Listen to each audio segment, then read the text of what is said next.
وأشهد أن محمدا عبده ورسوله وصفيه من خلقه وحبيبه.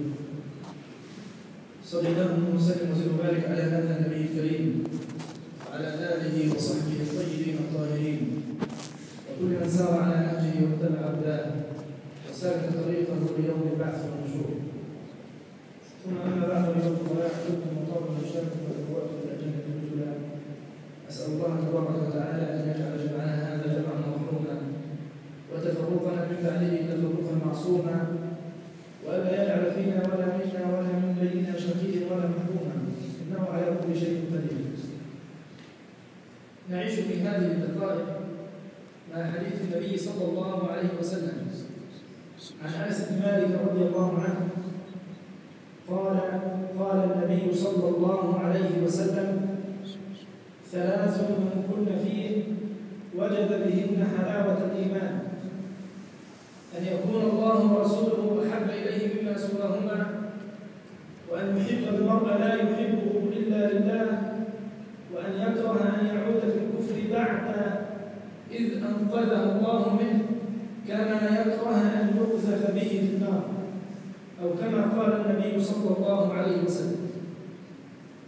يبين النبي صلى الله عليه وسلم في هذا الحديث العظيم الجليل الشريف، يبين فيه أن للإيمان طعما ومذاقا وحلاوة، يستطيع المرء أن يجد حلاوة الإيمان وأن يتذوق طعم الإيمان إذا ما تحلى بهذه الخصال الثلاثة. أخبر النبي صلى الله عليه وسلم كما في صحيح مسلم من حديث أنس بن مالك رضي الله عنه أنه في المستطاع أن تتذوق طعم الإيمان، فقال عليه الصلاة والسلام: ذاق طعم الإيمان، ذاقه بالفعل، ذاق طعم الإيمان من رضي بالله ربا وبالإسلام دينا وبمحمد صلى الله عليه وسلم نبيا. ذاقها فعلا من رضي بالله ورضي عن الله، ذاق طعم الإيمان من رضي بالنبي صلى الله عليه وسلم نبيا ورسولا وانقاد لأمره وسار على نهجه وتمسك بسنته وسلك طريقه. ذاق طعم الإيمان حقيقة من رضي بالإسلام دينا وتمسك بهذا الدين وسعى لإعلائه ورفعته وشهد له شهادة عملية. فالحديث الذي معنا يقول النبي عليه الصلاة والسلام فيه: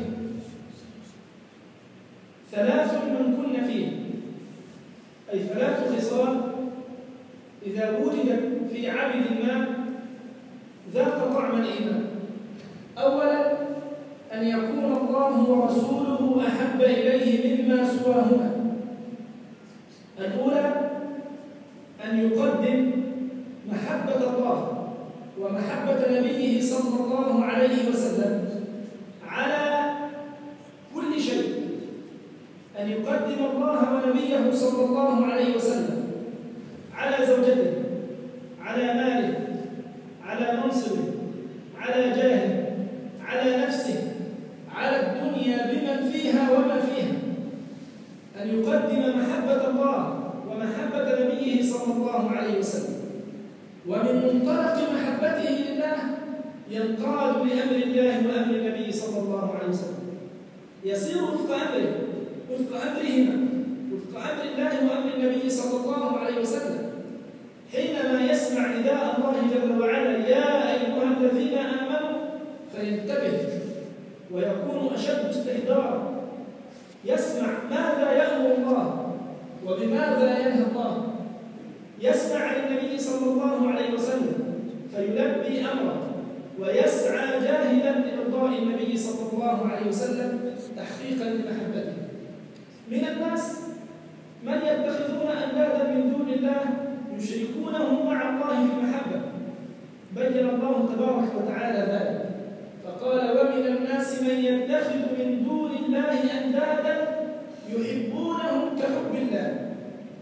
لكن الذين آمنوا الصادقين المؤمنون حق الإيمان والذين آمنوا أشد حبا لله، هؤلاء الذين يستطيعون أن يتذوقوا طعم الإيمان وأن يجدوا له طعما وحلاوة ولذة، أن يكون الله ورسوله أحب إليه، ألا يقدم قولا ولا فعلا ولا أمرا ولا نهيا ولا حركة على قال الله وقال رسوله صلى الله عليه وسلم. لذلك قال الله تعالى في صدر سورة الحجرات: يا أيها الذين آمنوا لا تقدموا بين يدي الله ورسوله واتقوا الله إن الله سميع عليم.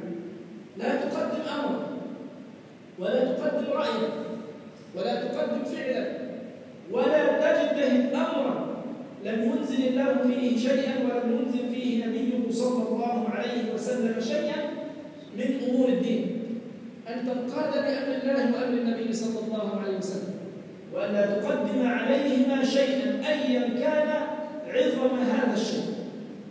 والله تعالى يقول: وما كان لمؤمن ولا مؤمنة إذا قضى الله ورسوله أمرا أن يكون لهم الخيرة من أمرهم ومن يعص الله ورسوله فقد ضل ضلالا مبينا.